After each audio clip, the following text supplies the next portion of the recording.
Nah, jadi apa namanya, kontradiksi itu di samping tidak bisa ketemu, dia juga harus diangkat dua-dua.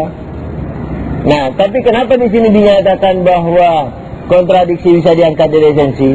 Nah, itu maunya adalah, yakni dalam esensi itu tidak diperdulikan ada dan tiadanya, yakni ada dan tiada tidak bisa betul-betul dimasukkan ke dalam esensi dalam pandangan kita. Pada kenyataannya esensi itu ada atau tiada.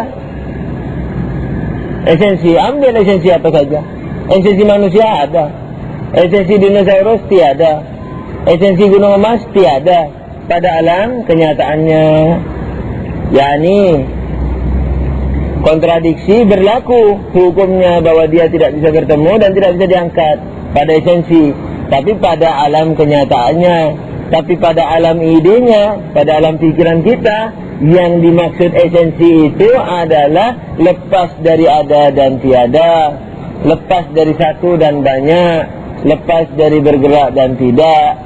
Yakni bahwa satu dan banyak, bergerak dan tidak, ada dan tiada bukan bagian daripada esensi. Sebab kalau jadi bagian esensi selalu bergerak. Kalau dibilang manusia binatang apa namanya rasional bergerak terus, padahal suatu saat tidak bergerak. Binatang manusia satu, tidak boleh banyak, padahal bisa satu bisa banyak. Binatang rasional misalnya harus ada selalu, padahal tidak selalu ada. Dan di kita ada awalnya dan seterusnya. Dulu pernah tiada, bagaimana dikatakan wajib ada kalau dulu pernah tiada? Dengan demikian, yang dimaksudkan bahwa kontradiksi itu terlepas dari esensi bukan melanggar hukum kontradiksi yang tidak bertemu dan tidak berpisah dua-duanya itu. Tapi apa? Dan tak bisa diangkat dua-duanya itu. Tapi apa? Tapi yang dimaksudkan adalah dalam pandangan dalam pandangan kita bahwa esensi itu, zat-zatnya itu, intinya itu, murninya itu, dilihat dari sisi esensinya itu terlepas dari semua ada dan tiada, banyak dan satu, bergerak dan tidak, dan seterusnya itu. Yakni bahwa mereka tidak termasuk bagian esensi. Itu maunya, tidak masuk bagian zat, tidak masuk bagian zat-zat atau zat-zat daripada sebuah esensi.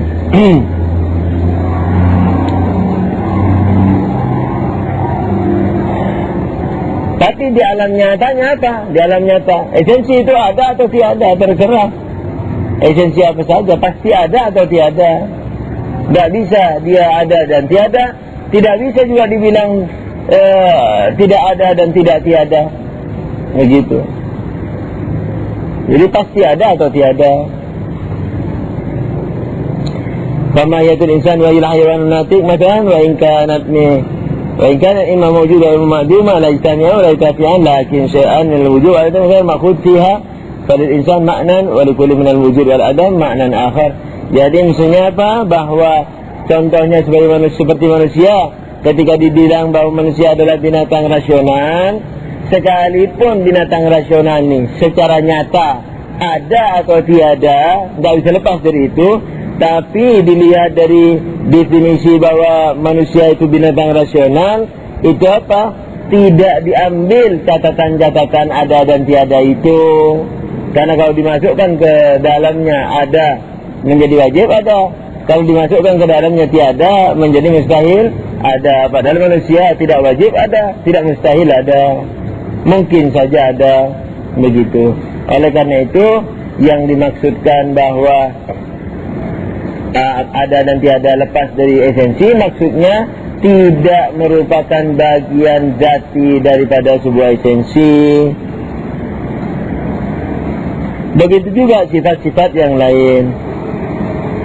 Yani ketika dibilang esensi manusia adalah manusia, binatang rasional, itu memiliki makna sendiri. Ketika dibilang bahwa manusia itu ada, makna sendiri. Ketika dibilang manusia binatang rasional, makna sendiri. Ketika dibilang manusia itu tiada, makna sendiri. Ketika dibilang manusia binatang rasional itu makna sendiri. Ketika dibilang manusia itu banyak sekali, makna sendiri. Tidak ada sangkut pautnya manusia di situ. Jadi ketika saya bilang manusia itu binatang rasional, itu tandanya manusia dari sisi manusia. Ketika saya bilang bahwa manusia banyak sekali, itu dari sisi jumlahnya, yakni bukan zatnya. Bukan harus manusia itu banyak. Karena banyak itu bukan zat esensi manusia, bukan. Oleh karena itu manusia bisa satu, bisa tiada bahkan.